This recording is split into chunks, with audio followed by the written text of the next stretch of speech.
In this video, I'm going to show you how to build this sales dashboard directly in Google Sheets. Now, it's not the simplest thing in the world, but if you want to build a dashboard in Google Sheets, this is the best way to do it. So we're going to start off with this raw data here. And what you want to do in Google Sheets is you want to pivot the data in the way you want it to come out in your dashboard, because in that way, you're able to do a lot more like add slicers and add specific data in the way you want it, especially for comparison. So in this example, what I'm going to do is I'm going to take everything I need in that dashboard. So what I need is I need to take the country in, I need to take in the product category, I want to take in the subcategory, and then I've got my measures as well, which are the revenue, and a sum of revenue is fine there. We're going to take the profit and we're going to take the margin. For margin, I'm going to need an average of the percentage, and then I want to take year into columns because I'm going to use this for comparisons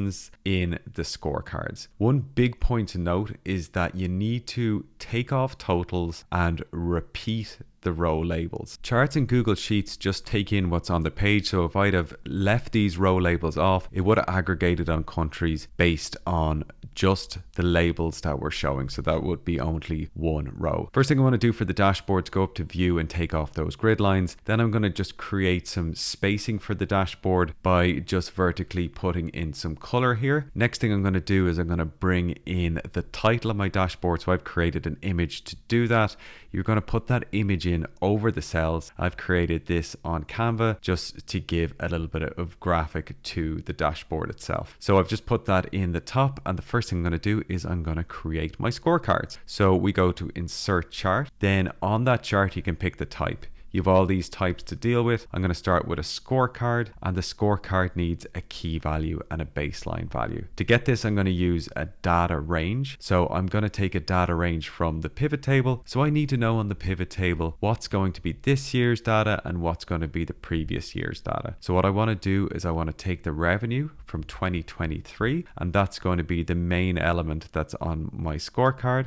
So that's in column G. So we have that there, but we need to aggregate that later on. This is just going to take in the first element here. So what I want to do now is I want to take in another range for my comparison. So for my comparison range, I'm going to add another range, and that is going to be the 2022 data. So instead of G, that data was in column D. So I'm going to take in column D there, press OK. I'm going to aggregate this out so it's showing my full figure in here. So that's my full figure for 2023, and my baseline data, I can pull it in below. And now this is giving me a comparison from 2023 to 2022. And what I can do here in the customize is I can just put a scale factor on this and then put in some formatting. You can either take from the data or do yourself. I like to do myself. I'm going to put in $1 there and an M, and now that's showing me 7.66 million with my comparison to my baseline value. What I want to go down is to chart and access titles and just add a title of total sales. I'm going to just increase the font of that, and then in the baseline value you're able to put in an explainer there as well. So I'm just going to put in versus previous year. I'm going to resize this and bring this to where I want it in the dashboard. And what I can do now is I can just copy this chart across and use the same thing for my other KPIs, which are my margin, and it's going to be my profit as well. So I can just do the exact same thing that I've done before and just take in the year to year comparison by bringing those into the data range.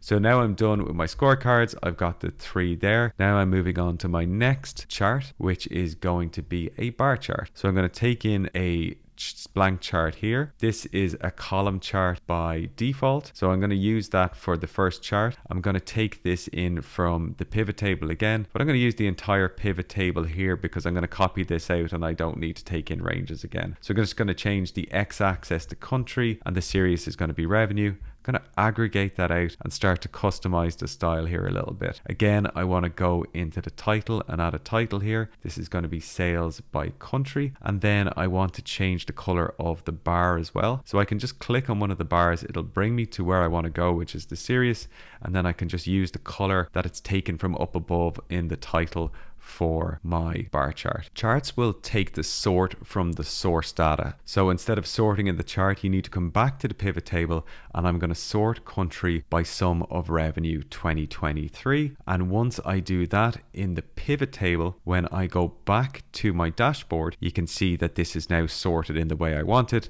I wanted it descending top country to bottom country in terms of revenue. I'm just going to copy this again, and then I'm going to create a bar chart in here for the product category. So I can just choose product category in there. This is showing as a column chart at the moment. What I can do is just go down to bar chart and choose that there. And now I have my two charts, and I can just change the name of this one in here. So it's quite easy to copy paste and then change the names in there. To introduce filtering, you can use something called a slicer with pivot tables. So I'm going to go to data, insert slicer, and then I can choose my pivot table again that I want to insert this on. I'm going to press OK. And then I can choose what column I want this slicer to operate on. So we're going to choose country. And now when I change the country within this slicer, say I want to clear this, choose 3 countries. Now this will filter all the charts because they are on the pivot table. Again, with slicers, I can copy and paste them, and I can choose other columns to slice on. Last thing I want to do is add a time series chart to this dashboard, but my pivot table has no date column and my table does. So what I can do with a dashboard in Google Sheets is I can take from different data sources, and sometimes you need to do this to meet your goal. So what I'm going to do with this chart is I'm going to add a line chart in here, and I'm going to take the data not from my pivot table, I'm going to take it from my granular source table. So again, same thing, data range. I'm going to add a data range in here. So we can add a data range of the date column. So that's going to be my first data range in here, is just the date column in here, and I can choose the single column, and then I can take another data range in here, which is going to be my revenue. And this is a time series, so I'm going to take in both years, so I don't need to split by year. And then in the series, I can just add in my revenue column here. And again, like all the other charts, we need to aggregate. And now I have a time series chart here on revenue. I can choose the lines. I can change this to the color I want. And the last thing I want to do is just add a title to this. So again, go into customize, go into chart and access titles. And I'm just going to call this sales over time. So as you can see, it's not really that straightforward to build a dashboard in Google Sheets, but it doesn't look too bad. And best of all, Google Sheets is free, so you don't have to go pay a lot of money for software licenses. I hope you found this video useful. Follow for more.